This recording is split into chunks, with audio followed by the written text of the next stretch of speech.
our contemporary context of why we see there being kind of real consequences for African American women who wear their hair in braids or wear their hair in locks or decide to do any other style that does not conform to a Eurocentric standard of beauty.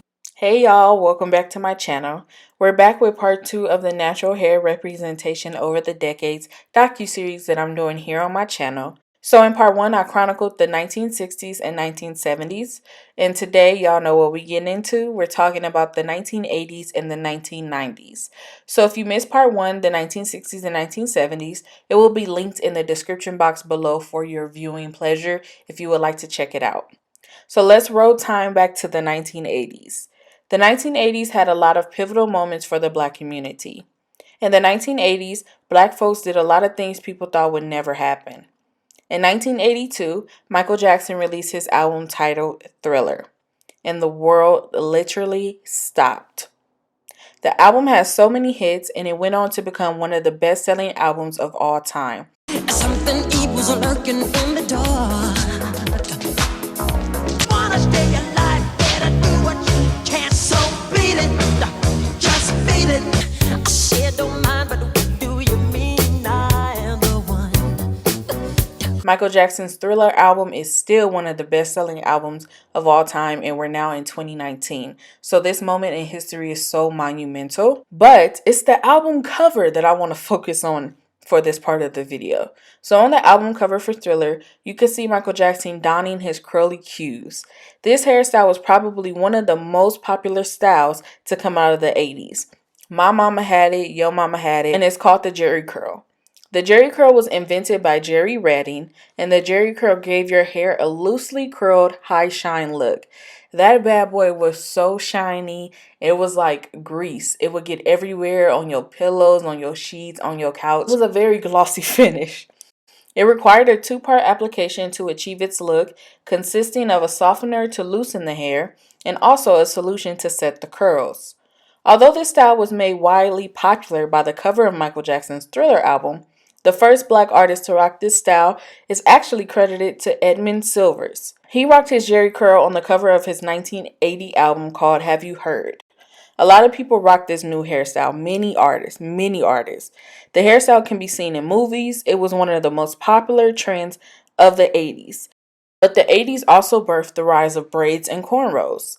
Black people have been wearing braids for years, so this style definitely wasn't new, but it was widely popular by the time the 1980s hit. In fact, in 1981, Renee Rogers lost her job at American Airlines for wearing cornrows.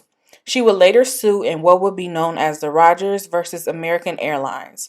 Unfortunately, a New York court tossed out the lawsuit and stated that women wearing cornrows was not based on race.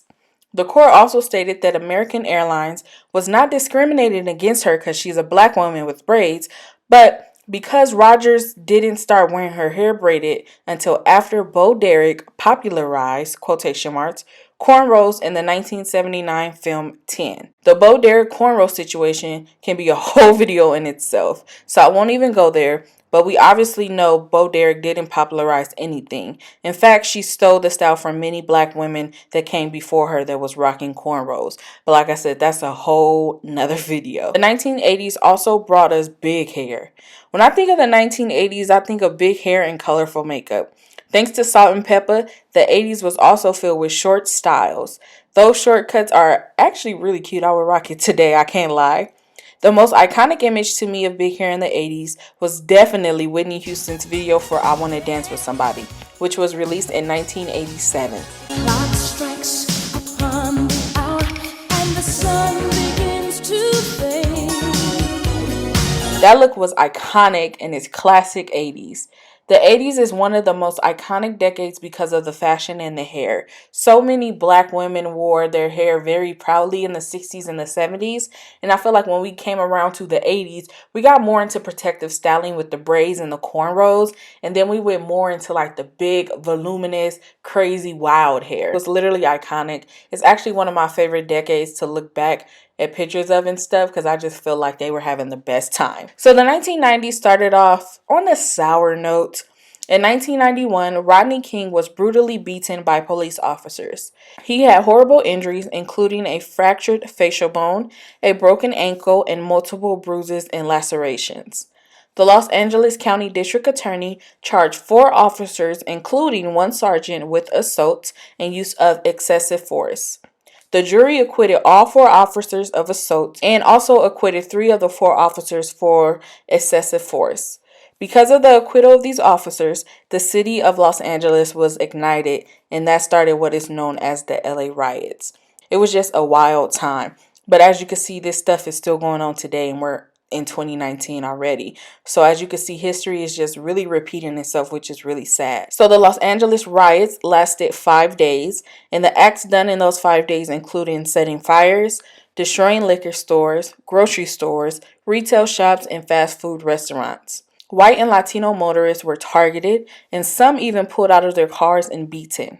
The city was already angry because the same month in which the Rodney King beating happened, a 15-year-old black girl named Latasha Harris was shot and killed inside a liquor store. Latasha was accused of stealing, but turns out she was just clutching her money to pay for her juice. The store owner only received probation and a fine. Let me say that again. The store owner only received probation and a fine for wrongfully killing a 15-year-old girl in his store. Let that sink in and tell me history isn't repeating itself. There were more than 50 riot-related deaths, more than 2,000 people injured, and 6,000 looters arrested. So the Los Angeles riots was a really pivotal time in the black community and in the world.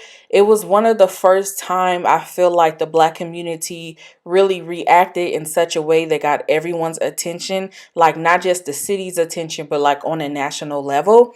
So much stuff had already been boiling up, and I feel like the beating of Rodney King just kind of tipped the pot over. I feel like the black community was really tired of letting stuff pass, letting stuff go, and also was very tired of people getting away with things that harm the black community.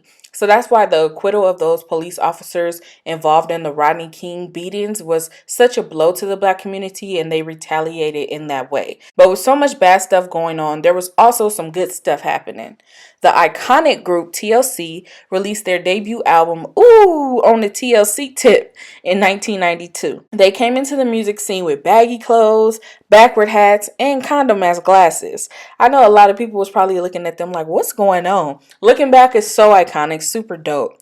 But they set the tone for the early 90s. Another thing that is iconic about this group is that they helped popularize baby hairs. So we all know Chili from TLC was known for her baby hairs. Everyone started rocking their baby hairs, even doing designs, swoops, and a lot more. Every black girl that was old enough to swoop their baby hairs definitely swooped it. This style is still very much around today. I actually love doing my baby hairs. Slicking them, y'all know. Another style that was super on trend in the 1990s were braids. Singer and actress Brandy wore a lot of different braided styles in the 90s. On her show Moesha, she always rocked braids, different styles all the time. Janet Jackson also made long and big braids, which we call box braids now, very popular when she wore them in the film Poetic Justice, which was released in 1993. Everyone wanted the Janet Jackson Poetic Justice braids. But straight hair was also very much in style. Toni Braxton rocked the short, straight pixie cut, as well as Monica. She also rocked that short pixie cut. Aaliyah rocked her signature straight hair with it swooped over one eye. Aaliyah was so cool and just calm and classic. Like, she's a legend, and her hair definitely got a bunch of attention. That was literally her signature style for sure.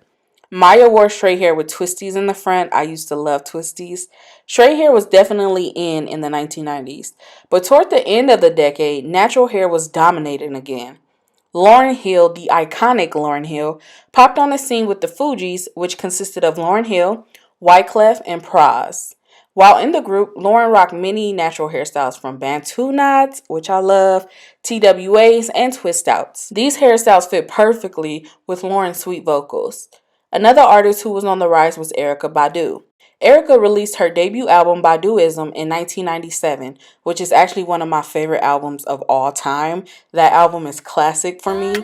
She came on the scene donning head wraps. So I love the way she changed the narrative of how head wraps were seen in the public eye.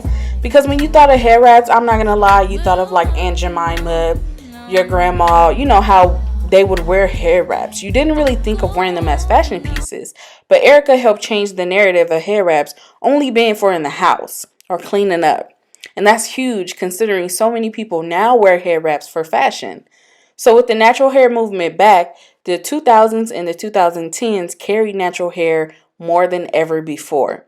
And that's what we're going to get into in my next video, which will also be the last part of this docu-series. So stay tuned for part 3 of the natural hair through the decades.